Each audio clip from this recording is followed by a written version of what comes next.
Jadi jangan pernah takut untuk menjelajahi dunia.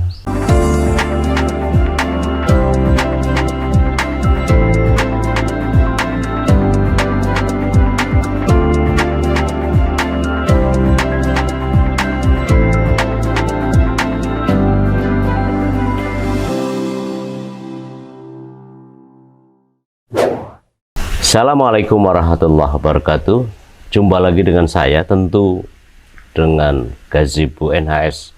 Kali ini saya kedatangan tamu spesial, anak muda yang mengarungi tidak hanya samudera tetapi juga udara hingga ke benua lain di Eropa Timur. Saya akan sapa Mas Balia A. Segara. Jadi Balia itu adalah Nama aslinya Nabi Khidir. Nabi Khidir. Iya. Di laut ya. Iya. Arung kan berarti mengarungi. Iya. Segara samudera. Iya. Luar biasa. Itu pernah Anda nanya ke ayahanda, kenapa kasih nama itu? Dulu hampir diberi nama Balia Arung Segara Anarki karena waktu itu kan zamannya reformasi ya. Zaman Pak Harto. Iya. Seperti kawan saya itu, saking nggak sukanya sama Orde Baru, dia melawan, dikasih nama anaknya Gembur Soeharto. Oh. Sekarang jadi tokoh nasional ya. Tidak saya mau sebut, tapi saya kira mungkin ke sana ya. Iya. Oh. Apa kata ayah Anda? Habis itu ngobrol sama ibu, terus ketemunya Balia Arung Segara karena waktu di kandungan sering bolak-balik Semarang Kalimantan pakai kapal. Oh, jadi waktu ibu mengandung Anda? Iya, bolak-balik karena ibu takut naik pesawat waktu itu ceritanya. Jadinya naik kapal 2 hari. Kalimantan Tengah ya? Iya, Kalimantan Tengah. Pangkalan Bun. Pangkalan Bun. Oh, deket ya lah. Iya, lumayan. Sedekat-dekatnya juga jauh ya. Iya. Jadi mengarungi Laut Jawa ya. Iya, Pak. Berarti kan Balia Arung Segara Jawa. Iya, harusnya. Harusnya ya. Oke. Apa kabar Mas? Alhamdulillah baik, Pak. Ini udah balik dari sekolah ya? Iya. Coba dong diceritakan sekolah di mana? Saya sekolah di Hongaria, tepatnya di kota Budapest. Budapest, ibu kota ya? Ibu kota. Studi untuk? Studi HI S1, Hubungan Internasional. HI ya, internasional ya. Ngebayang nggak ya bahwa kalau orang belajar itu kan, kalau ke luar negeri ya, ya dekatnya Singapura, Australia, ya kan, jauhnya Amerika, atau kalaupun ke Eropa, ke negeri Belanda misalnya, atau ke Inggris, Jerman. Tapi Anda aneh aja menurut saya, ke Eropa Timur. Apa yang ada di benak pada waktu itu? Waktu itu saya sempat kepikiran kalau misalkan ke Belanda, Jerman dan lain-lain kan sudah mainstream ya. Nah terus saya mencari hal yang berbeda. Anda suka anti mainstream? Iya. Luar biasa. Waktu itu daftar di Polandia. Poland ya. Terus tidak keterima, saya cari negara sebelah-sebelahnya, kebetulan ketemu di Hongaria universitas namanya Eötvös-Loránd University. Itu tahun 1635 kalau saya tidak salah. Berdirinya ya? Iya. Abad ke-15 ya? Iya. Dulunya teologi. Oh, teologi? Teologi. Tapi ganti ke universitas biasa. Universitas biasa ya? Iya. Nah, saya cek rankingnya alhamdulillah lumayan bagus. Waktu itu 430-an, 420-an, iya dunia. Pada waktu itu 2018. Kalau saya iseng coba-coba daftar, didukung orang tua juga, alhamdulillah terus keterima, berangkat. Beasiswa? Waktu itu S1 tidak ada beasiswa, jadi saya setahun baru ada beasiswa. Itu pun di jurusan HI tidak ada waktu itu. Kuotanya diambil sama master sama doktoral. Waktu itu iya. Jadi waktu itu saya beasiswanya tidak ada, jadi sendiri, mandiri. Itu banyak teman-teman dari Indonesia yang sana, tapi kebanyakan biasanya pasca ya? Iya. Jadi waktu itu karena Hongaria membuka beasiswanya baru, karena kan salah satu persyaratan untuk masuk Uni Eropa, memberi beasiswa internasional. Jadi baru 2014 atau 15 kalau saya nggak salah. Jadi mahasiswanya belum banyak, 120 waktu itu. Iya. Mas 20, S1 sampai S3. Nah, angkatan saya S1-nya cuma 2 anak termasuk saya. Jadi masih sedikit sekali. Jadi agak kaget juga karena Indonesia tidak banyak, habis itu kenal-kenalannya harus agak ekstra ya, karena ketemu orang Indonesia juga agak susah karena sedikit terpencar di seluruh kota. Jadi pembiasaannya lumayan, tapi alhamdulillah 1 semester udah biasa. Itu dari Indonesia sedikit? Sedikit sekali ya. Berapa tuh kalau seangkatan bela? Kalau angkatan saya sendiri S1 sampai S3 ya Pak, 40 orang saja. 40 orang? Ya. Orang Indonesia? Iya, orang Indonesia. Seluruhnya? Seluruhnya. Tentu tidak kampus etos itu ya? Iya. Jadi karena kan orang daftar pasti 1, 2, 3. Pasti. Nah kan Hongaria karena tidak kurang terkenal, jadi pasti pilihan terakhir. Jadi yang keterima di Belanda dulu pasti udah diambil di sana, jadi Hongarianya dilepas. Tapi memang kalau Anda memang satu-satunya yang memang pilihan ya. Iya. Apa menariknya dari sana sih sekolah yang Anda? Saya kalau dibandingkan dengan kuliah Indonesia, saya karena belum pernah kuliah di sini ya, jadi cuma cerita dari teman-teman. Kalau saya bandingkan, dosen-dosen sana jauh lebih santai, jadi tidak tidak sekuat-kuat ketat Indonesia. Jadi ada dosen yang mengajarnya pakai acuannya pakai The Beatles waktu itu. Jadi kita belajar ekonomi, belajar macam-macam. Habis itu ada yang mereka punya band, punya apa. Jadi setiap weekend kalau mereka manggung ya kita ke sana nonton. Habis itu pembelajaran kita boleh tidur, boleh makan. Oh ya? Iya. Jadi dosen itu tahu kalau kita mahasiswa sibuk, jam tidurnya kurang, jadi kita diperbolehkan untuk tidur. Jadi pokoknya nanti kalau misalkan ada tugas kelompok kita aktif saja. Tapi selebihnya tidur silahkan. Pengantar bahasa Inggris. Pengantar bahasa Inggris. Bahasa lokal tidak ya? Nomor 3 tersusah di dunia kalau saya nggak salah. Bahasa apa? Hungaria. Bahasa Hungar ya? Iya. Oke. Hungaria itu kan kalau tidak salah dekat Turki gitu ya. Karena kan itu kan juga pernah bagian dari Turki Utsmani kan. Di situ kan ada Selat Marmara. Habis itu Anatolia kalau salah. Iya kan? Lalu baru Hungaria. Karena itu kan juga jatuh bangunnya penguasa. Kan pernah Turki, pernah gereja, pernah Turki kan. Kebanyakan itu kan Kristen Ortodok kalau saya tidak. Lalu kemudian Turki Utsmani habis itu kan merdeka kan. Pasca Perang Dunia Kedua dia gabung dengan Pakta Warsawa ya pasti. Bersama misalnya Polandia, terus Rumania, itu kan negara-negara komunis dulu ya, di bawah Soviet gitu ya.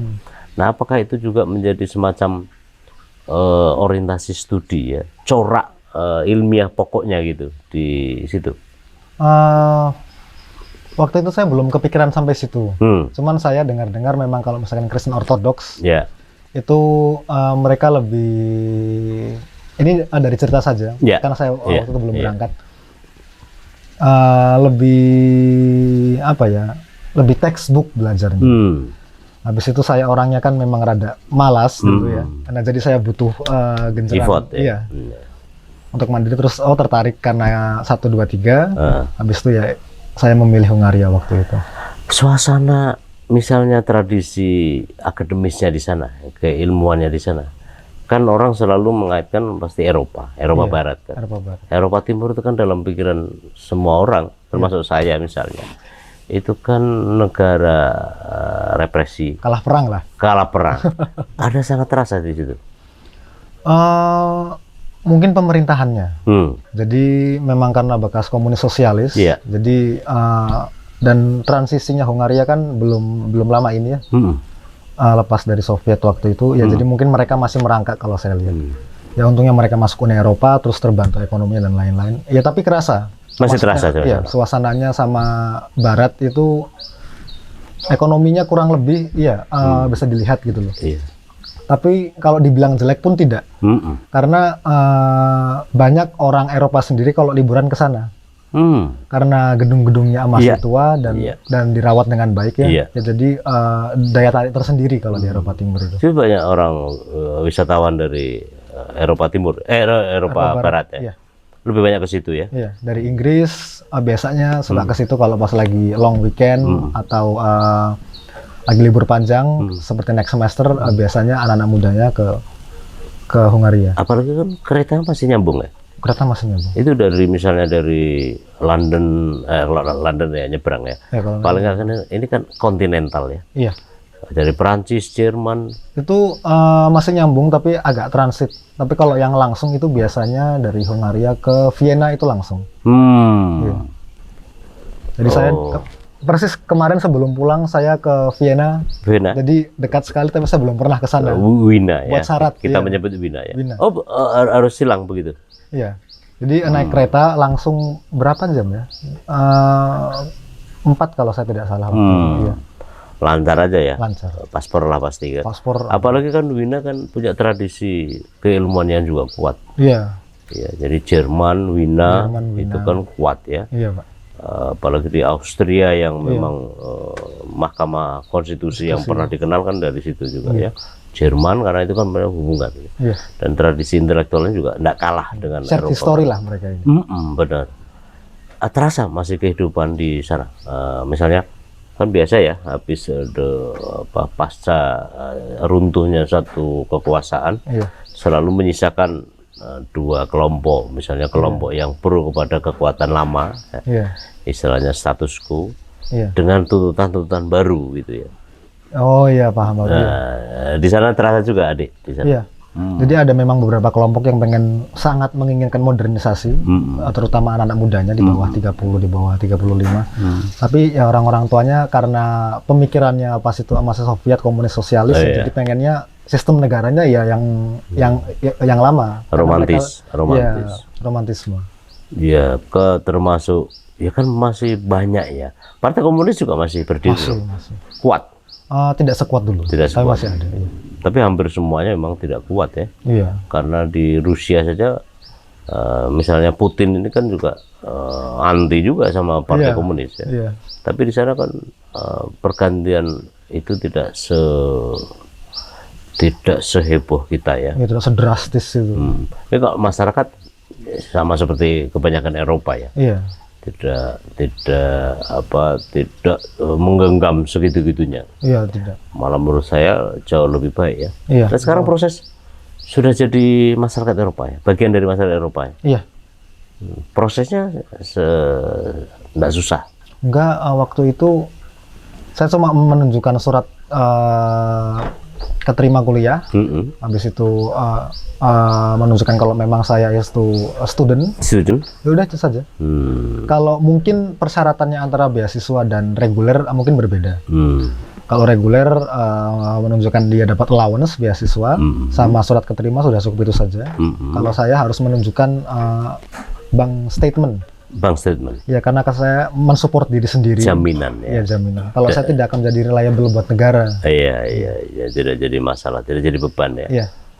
Kan berarti dari Indonesia ya. Iya. Dari deposit macam itu ya. Iya. Ke mereka ya pokoknya di sana nggak jadi gelandangan lah. Ya, gitu. Begitulah. Tapi beasiswa dari pemerintah. Iya, pemerintah sana ya. Iya. Kalau pengurusan dan segala macam sulit nggak? Kalau mereka ada di antara misalnya pendengar kita yang mau sekolah di sana gitu. Oh, sebenarnya tidak sulit. Karena kan orang mikirnya ke Eropa jauh. Jadi harus matang-matang sekali. Kalau yang tidak biasa pakai agen kan biasanya. Nah, saya karena Bapak pengennya mandiri, jadi saya ngurus dari awal sendiri. Dari awal? Dari awal. Dari saya lulus SMA persis saya langsung ngurus sendiri semuanya. Dari A sampai Z? Iya. Termasuk nggak diantar? Enggak. Saya cuma diantar sampai bandara. Itu pun kakak sepupu saya yang ngantar. Kenapa? Pernah tanya itu sama beliau? Enggak. Ya. Jadi Anda begitu SMA langsung apply internet gitu ya, cari sendiri, ya kan? Lalu ada jawaban, kadang-kadang jawabannya lama, ya kan? Iya kan, biasanya sebulan 2 bulan lah. Kan, tapi kalau S1 kan tidak seperti S2, S3 apalagi kan? Artinya kan pengaplikasiannya tidak memerlukan misalnya kalau disertasi siapa calon pembimbingnya. Tidak harus ada rujukan gitu-gitu, nggak harus. Apa menariknya di sana sebenarnya? Kalau dari sisi tadi studi dulu deh, akademisnya. Kalau saya melihat itu saya memang orangnya gampang bosan. Terus pengen mencari sesuatu yang baru. Habis itu ya alhamdulillah orang tua mendukung juga keluar. Kalau habis itu saya ke sana, menariknya di sana itu apa ya kalau menurut saya? Kalau buat saya pribadi ya, itu betapa mudahnya pergi ke kampus sebenarnya. Jadi kalau di sini kan misalkan kita pakai ojek online lah, kan tidak kerasa murah 15.000. Tapi kalau sehari 4 kali 5 kali kan mulai kerasa kalau sebulan. Nah kalau di sana itu kita membayar 150.000 rupiah untuk student, untuk pelajar, itu bisa dipakai 1 bulan, 1 kota 24 jam. Oh iya? Iya. Jadi ketika mau belajar ada tugas ketemuan teman muda, harus ke kampus, ke library, ke perpustakaan muda. Jadi aksesnya untuk belajar itu sangat mudah. Jadi anak-anak belajar itu tidak, buat saya tidak merasa sebagai kewajiban saja, tapi memang kita merasa senang untuk belajar.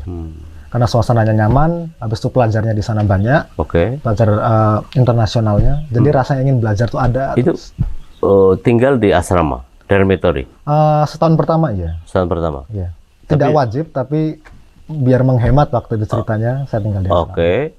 Tapi disediakan juga sebenarnya? Iya, ada asrama dari kampus. Tapi kemudian bisa nyewa sendiri, flat bisa, itu ya? Iya. Berapa dari kampus ke?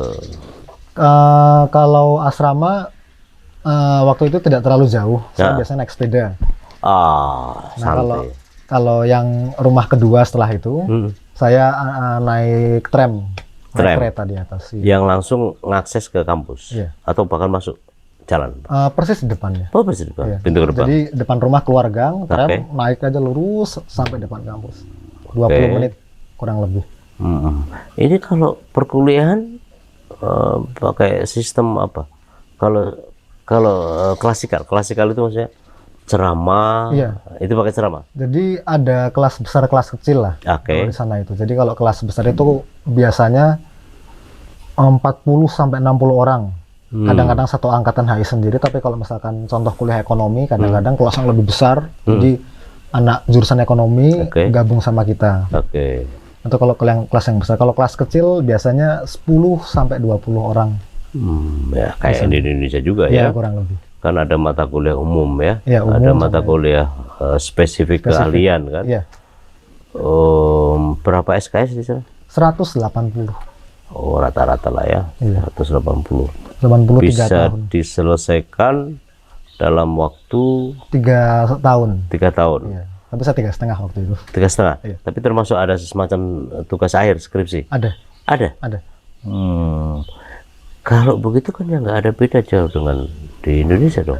Iya, sebenarnya kurang lebih sama, tapi mungkin environment-nya yang membuat itu menarik belajar di sana. Habis pasti, itu, pasti. Karena saya kelas internasional, kebetulan saya angkatan pertama kelas internasional, jadi HI-nya sendiri sudah lama, ada 25 tahun. Dia buka kelas internasional.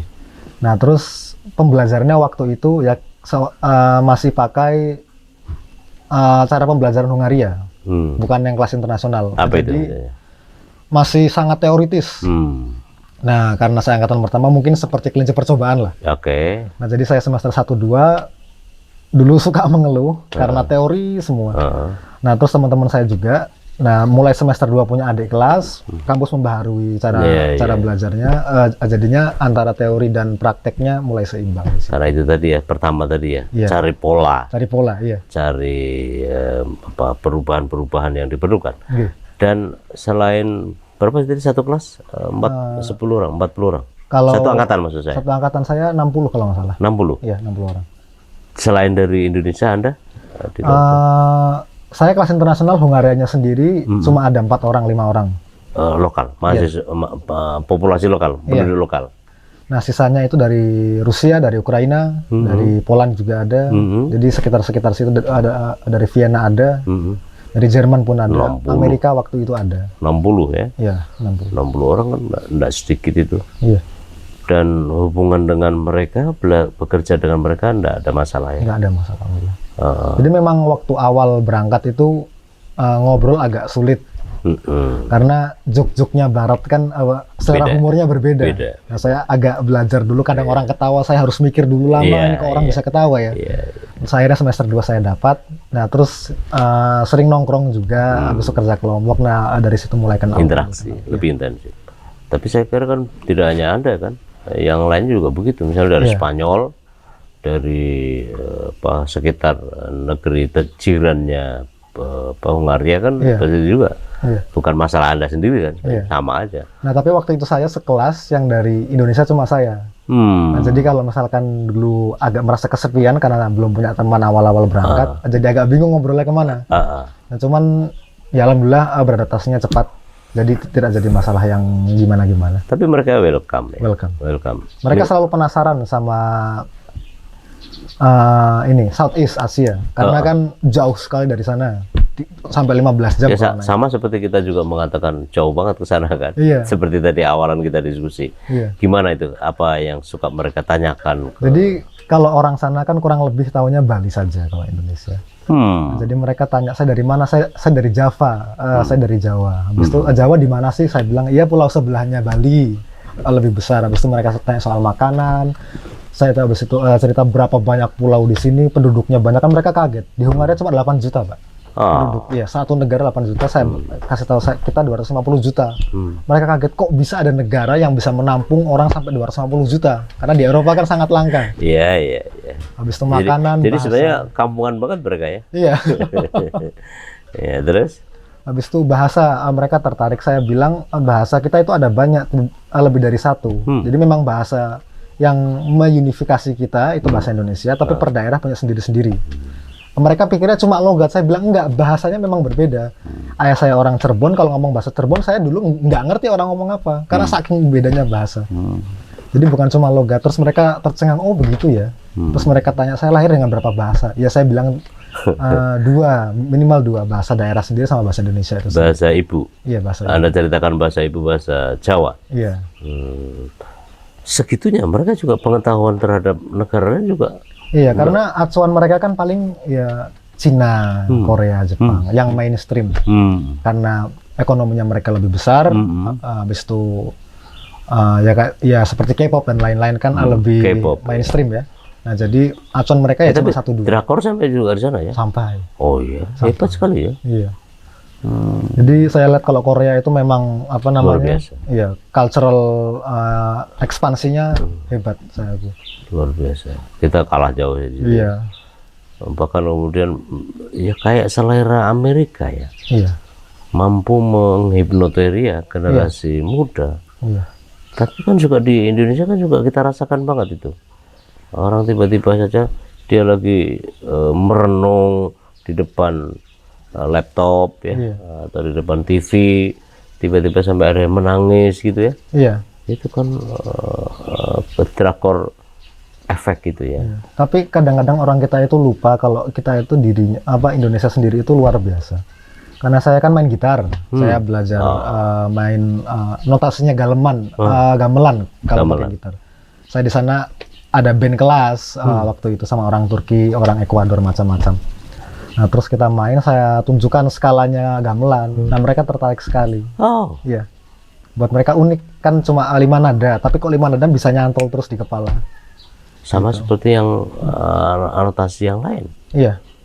Saya belajar waktu itu gamelan, habis itu Jawa Barat, seperti Dami Latina kalau main alat musik, dan mereka saya tunjukkan beberapa kayak musik musik Jawa, sinden, seperti itu. Mereka sangat amazed melihat itu, hal yang sangat baru buat mereka. Jadi kalau gitu kedubes kita itu kerjanya apa dong ya? Nah, kalau waktu itu memang sering ada acara, tapi kan audiensnya biasanya kalau anak muda kan kurang tertarik ya sama yang cultural seperti itu. Nah, jadi agen-agennya ya teman-teman, iya seperti kita pelajar seperti aja. Anda. Iya. Anda jadi bukan hanya apa ya, tapi duta budaya juga akhirnya kan? Representatif orang Indonesia. Pasti. Dan itu artinya sebenarnya kan korek juga buat para diplomat kita ya di luar negeri. Padahal itu kan enclave-nya kan enclave orang terdidik. Iya. Orang terdidik aja nggak tahu. Iya. Bagaimana dengan masyarakat? Kebanyakan gitu loh. Tapi saya beruntungnya karena kita orang Indonesia kecil, jadi setiap ada acara tuh kita mengajak teman-teman internasional. Waktu itu acara KBRI ada screening film, nah terus audiensnya orang-orang internasional. pelajar-pelajar sendiri. Nah itu untuk apa? Memberitahu kalau oh Indonesia tuh tidak cuma Bali loh. Jadi kita ngomongin sejarah waktu itu. Habis itu banyak ada pentas tarian, musik-musik daerah. Karena kan sering ada pertukaran budaya Indonesia sama Hongaria. Jadi banyak orang sana yang bisa main gamelan juga, yang bisa nyinden ada. Nah itu sering dipakai buat acara-acara. Dan open ya, open, kedubes kita open ya di sana ya. Untuk warga lokal ya. Pak dubesnya siapa sih namanya? Dimas Wahab. Oh iya. Saya pernah ketemu tuh dalam urusan pemilu dulu. Dia kan musisi ya? Iya. Oke. Apa yang misalnya ya kebiasaan sehari-hari yang misalnya membuat daya dukung gitu ya dalam studi. Tapi prinsip utama kan masyarakat sana ramah, welcome ya. Anak-anak mudanya welcome, cenderung welcome. Orang tuanya kadang, nah lucunya tuh kalau belanja kayak di supermarket, minimarket gitu, kalau orang yang jual tidak ngerti bahasa Inggris, mereka udah nggak mau ngurus.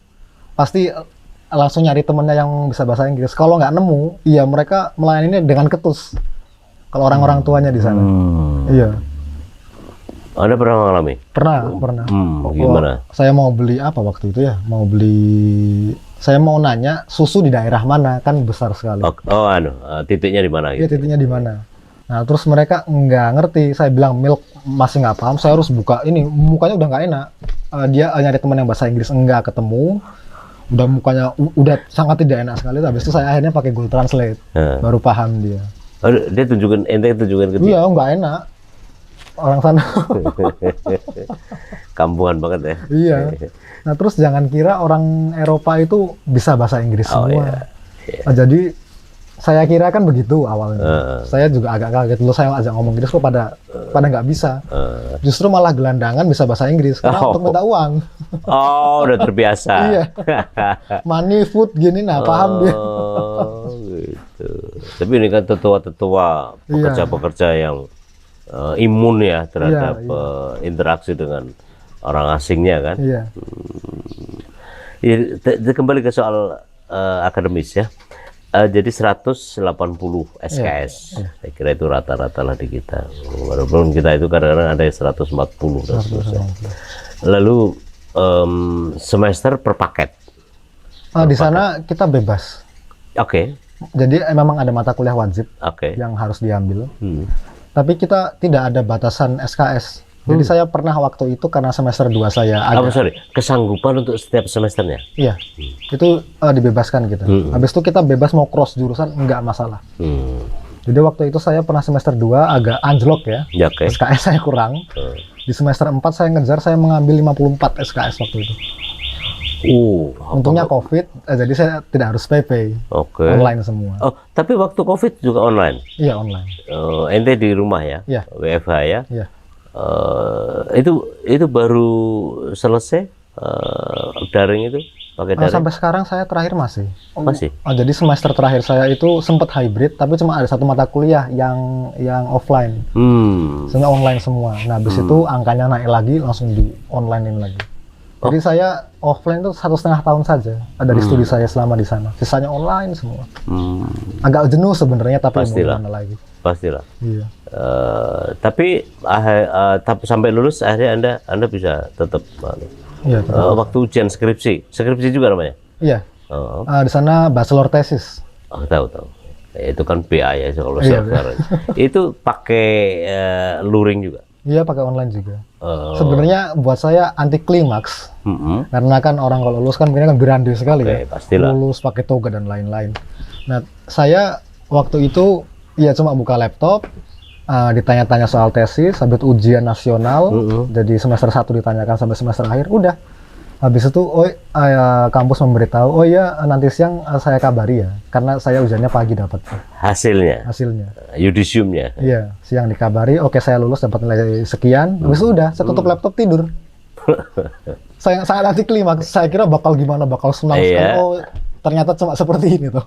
Iya, enggak sakral ya? Iya, kurang sakral. Iya, kalau di sini tuh kan sampai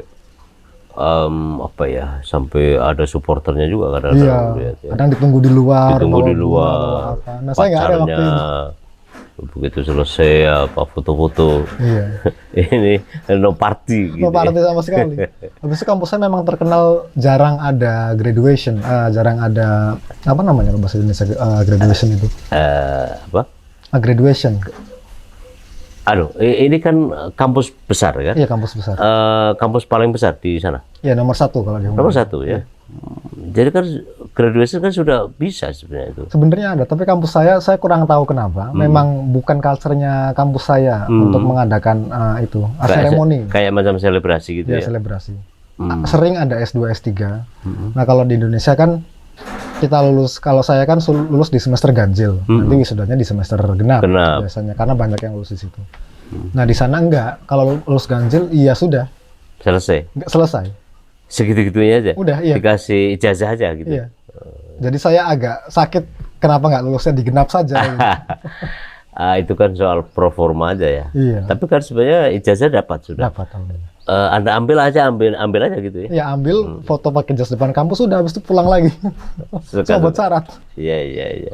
Selesai ya sudah? Iya, sudah selesai. Tidak ada tidak ada perayaan apa gitu? Enggak ada di sana. Ya paling teman-teman mampir ke rumah, ya ngobrol ngasih barang coklat, habis itu jalan-jalan ke kafe kemana. Oke. Ya, paling cuma kayak gitu. Ya, tapi saya begitu saja sudah senang. Dan itu kan tujuannya kan sekolah kan? Iya. Apa yang bisa disampaikan ke teman-teman di Indonesia ini misalnya kalau mau belajar ke sana? Nah, jadi jangan pernah takut untuk menjelajahi dunia. Karena kan kita merasa, saya sudah pernah kemana-mana. Saya kan sudah pernah ke Kalimantan, Pulau Jawa, ya insya Allah sebagian besar saya sudah. Tapi selalu ada suatu hal yang baru yang kita tidak pernah tahu sebenarnya kita bisa dapat. Jadi mantapkan diri, kalau memang niatnya menjelajahi dunia, sekolah dan lain-lain, itu jangan pernah minder, jangan pernah takut. Habis itu kan bahasa kedua, ketiga kan penting. Jadi ketika saya sedihnya itu kadang-kadang kalau di kampung terutama ya, orang anak-anak desa ngomong Inggris tuh dianggapnya sombong. Wah, sosok Inggris gitu kan. Padahal itu kan menurunkan mental yang berbicara. Itu cuek aja sebenarnya. Pede aja kan? Ya pede aja, mau keluar mau kemana itu memang kalau memang hatinya ke situ ya sudah jalan. Pasti ada banyak hal yang kita bisa pelajari dari orang lain, apalagi dari negeri yang kita tidak pernah ke sana dan tidak di cover media kan, Hungaria terutama. Itu pasti ada hal yang baru, pelajaran yang baru. Tidak cuma akademis dan pelajaran kehidupan pasti ada. Belajar budaya, yang penting. Kita juga bisa memperkenalkan budaya kita ke mereka kan. Iya.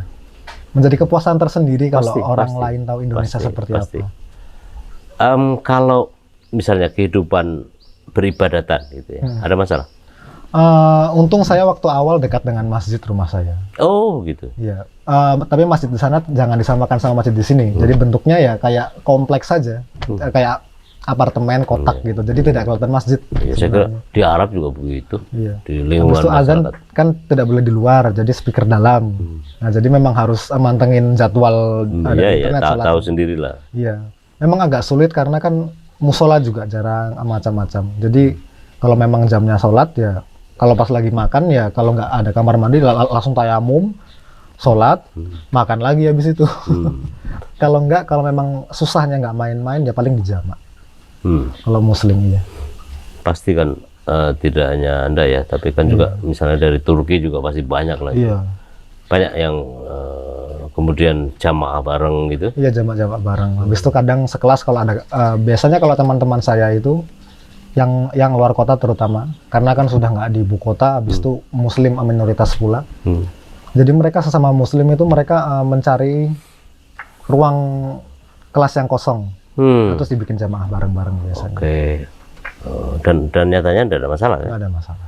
Orang sana open alhamdulillah ya. Tapi saya kira beda dengan Amerika kan. Iya. Amerika juga, Amerika, Australia kan Islamofobia kan masih kencang-kencang juga. Padahal sudah berita lama sebenarnya. Berita kan? lama. Iya. Tapi memang image-nya sudah jelek dan lain-lain. Ya mungkin orang tuanya mereka waktu itu kena dampaknya, besok cerita ke anak-anaknya. Kalau muslim tuh begini. Iya, jadi konotasinya sudah jelek. Jadinya seperti itu. Kendati pun begitu tidak gemebiar seperti di Prancis, Jerman, kemudian Belanda kan, Inggris. Itu kan itu kan Islamofobia, Besar. termasuk juga xenofobia kan kuat sekali. Jadi waktu itu kan saya berita terakhir itu tidak boleh menggunakan kerudung saat sekolah. Ini Prancis. Jadi dengar teman-teman dari sana tuh sebenarnya kasihan. Jadi katanya mau memisahkan antara politik dan agama. Ya, tapi kan kalau semua atribut tidak ada. Maksudnya korelasinya tidak sekuat itu sebenarnya. Ya mungkin memang cara menjualnya pemerintahnya seperti itu biar dapat suara ya kita kurang tahu. Tapi ya itu dampaknya Islamofobia cukup besar kalau di negara-negara seperti Prancis, Jerman gitu-gitu. Dan itu terasa ya? Iya terasa sekali. Tapi terasa juga semacam di Eropa Timur seperti di Hungaria enggak ada? Nggak ada. Alhamdulillah waktu itu tidak. Tapi memang ada beberapa kelompok yang sampai nulis nama Tuhan di tempat sampah juga ada. Iya. Jadi awalnya sempat kaget, lama-lama oh ya udahlah emang orang ada yang begini, sudah biarkan saja. Iya. Kalau misalnya di kampus ada yang jilbaban gitu? Oh nggak masalah. Nggak masalah. Nggak diserang gitu ya. Diserang. Jadi menurut saya jauh lebih nyaman ya, lebih kondusif ya. Jauh lebih aman iya. Artinya kan ya karena ini kan problem antara orang lokal setempat dengan dengan pendatang baru, imigran kan.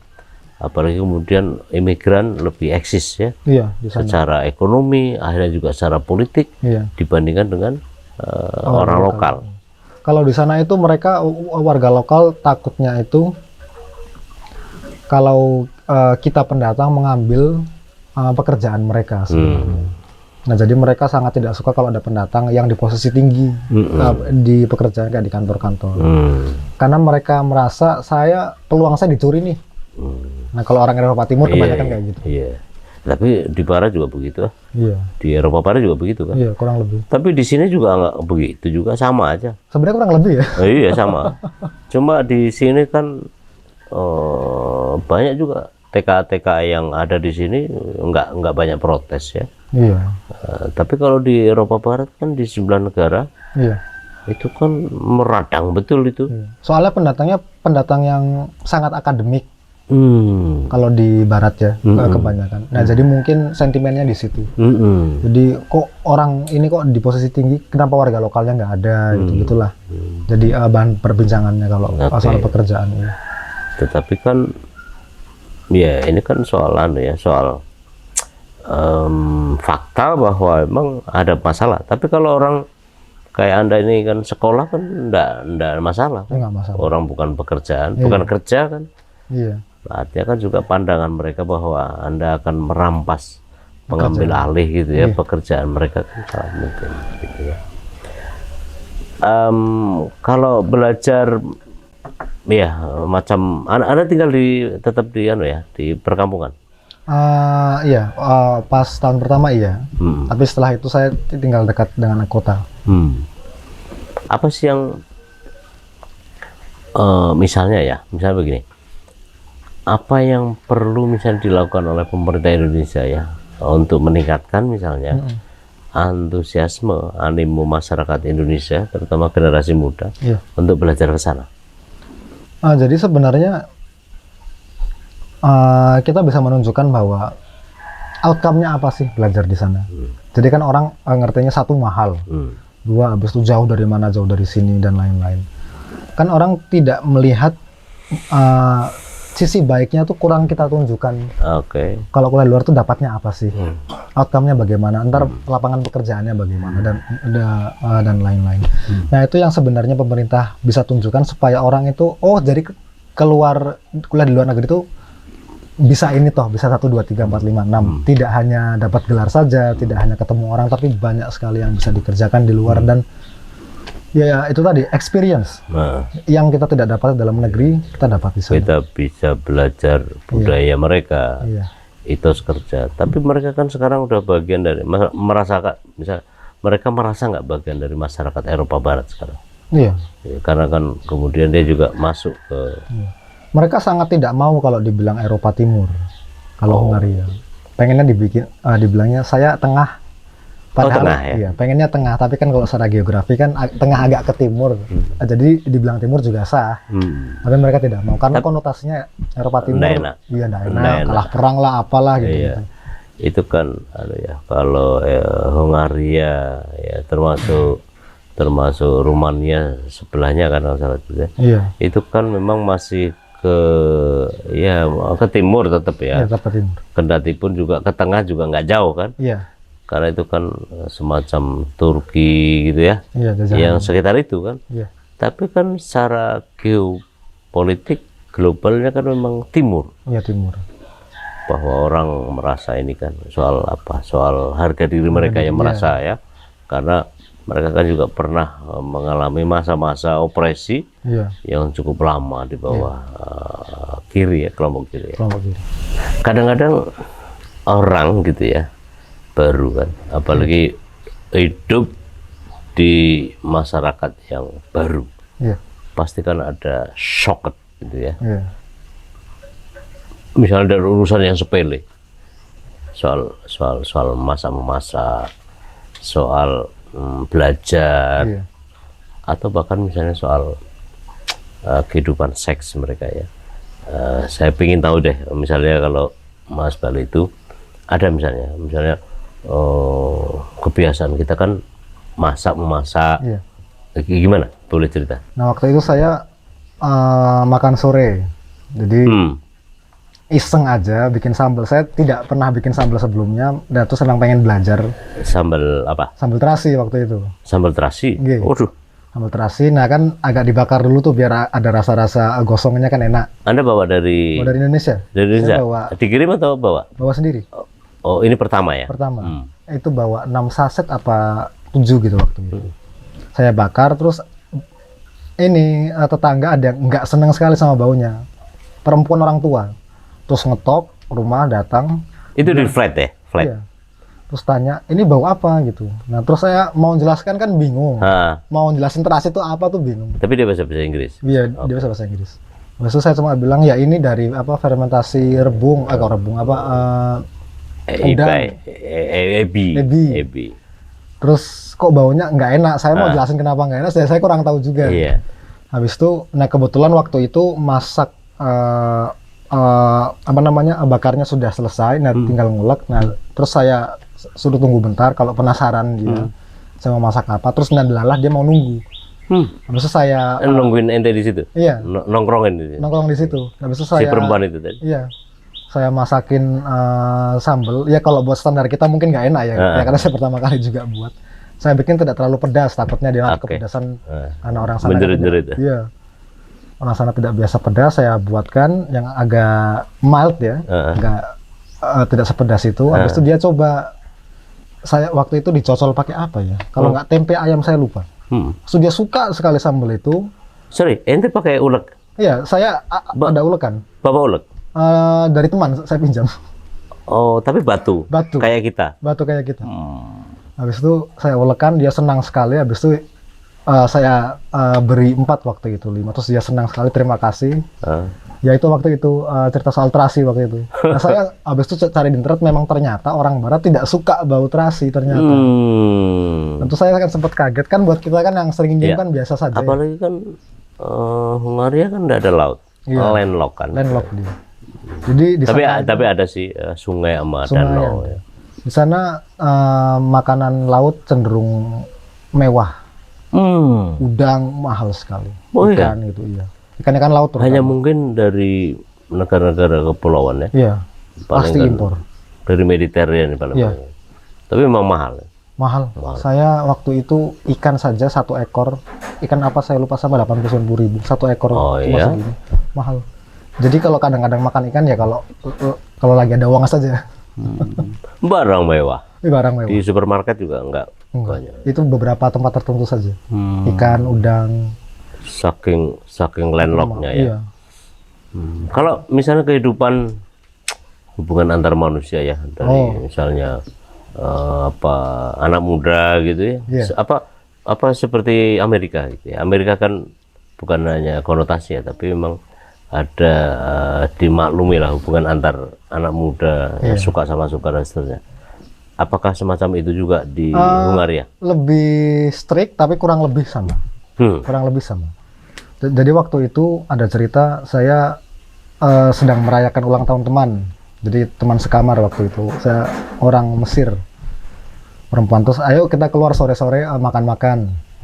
Nah waktu itu kan saya ada kelas sampai jam 6. Saya bilang, iya ntar saya nyusul saja. Nah dari situ saya mau pulang dulu, mau naruh tas, beres-beres karena bawa laptop macam-macam. Kembali ke flat ya? Iya, kembali ke flat, mau beres-beres, mau naruh barang. Nah terus, jadi ada teman kamar saya yang ngiranya semuanya sudah pergi. Nah terus saya buka pintu, persis depan muka saya itu sedang berbuat. Saya kaget, dia kaget juga. Terus saya langsung nutup. Nggak lama cowoknya keluar minta maaf. Itu kawan Anda yang laki ya? Bukannya perempuan? Nggak tahu perempuannya ya? Nggak tahu perempuannya siapa. Laki-lakinya orang setempat, lokal. Orang lokal. Tapi artinya kan sebenarnya juga kan di Indonesia juga begitu. Walaupun tidak terang-terangan ya. Tapi kan masih dianggap sebagai tabu ya. Kan beda dengan Amerika misalnya kan. Kalau Amerika kan sangat bebas. Tapi di sana sex shop juga ada. Di toko khusus, jadi mau mainan lah, mau pakaian, ada di aja. Di Amerika juga banyak, di banyak tempat juga ada. Ya kan? Tapi di Indonesia kan tidak ada. Iya, di sana. Tapi kan orang semua kan mengoleksi juga. Tetap saja. Dia kan biasa gitu ya. Walaupun bagi sebagian di antara kita dianggap tabu ya. Tapi kenyataannya kehidupan seks juga masih dianggap tabu kalau begitu kan. Terutama karena Kristennya banyak ya. Ortodok. Ya ortodok. Jadi kalau kita lihat gay sama lesbian di sana sangat tabu. Jadi malu, padahal tetangganya Jerman seperti itu sudah sangat bebas. Sangat bebas. Ya, tapi Hungaria belum legal. Jadi nikahnya di luar, habis itu balik lagi. Sama dengan Indonesia. Sama dengan Indonesia. Ya artinya kan ya kan bekas dunia ketiga itu relatif sama ya. Walaupun tentu karena secara geografis mereka dekat dengan Eropa Barat. Tapi sesungguhnya kan dari sisi tertentu soal mentalitas, soal kehidupan yang liberal gitu ya. Liberal dalam arti ya perilaku yang non-mind ya. Yang itu kan masih sama dengan kurang lebih sama kan. Kalau misalnya adakah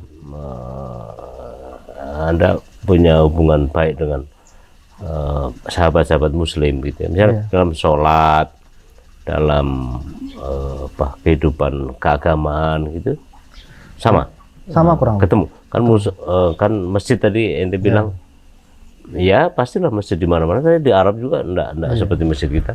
Ini kan masjid di Indonesia itu kan akulturasi kan. Akulturasi. Apalagi Kudus. Udah jelas sekali kan Kudus itu. Itu kan Hindu ya, datang Islam. Pengaruh juga Cina, budaya Cina kan. Artinya bentuknya seperti sekarang. Makanya menurut saya masjid-masjid di Indonesia itu jauh lebih bagus menurut saya. Lebih megah. Lebih megah. Ya kan? Ornamennya dan lain-lain. Kalau di Arab saya lihat di Mekah aja saya pernah tinggal di Maktab itu kan kotak aja itu. Kotak.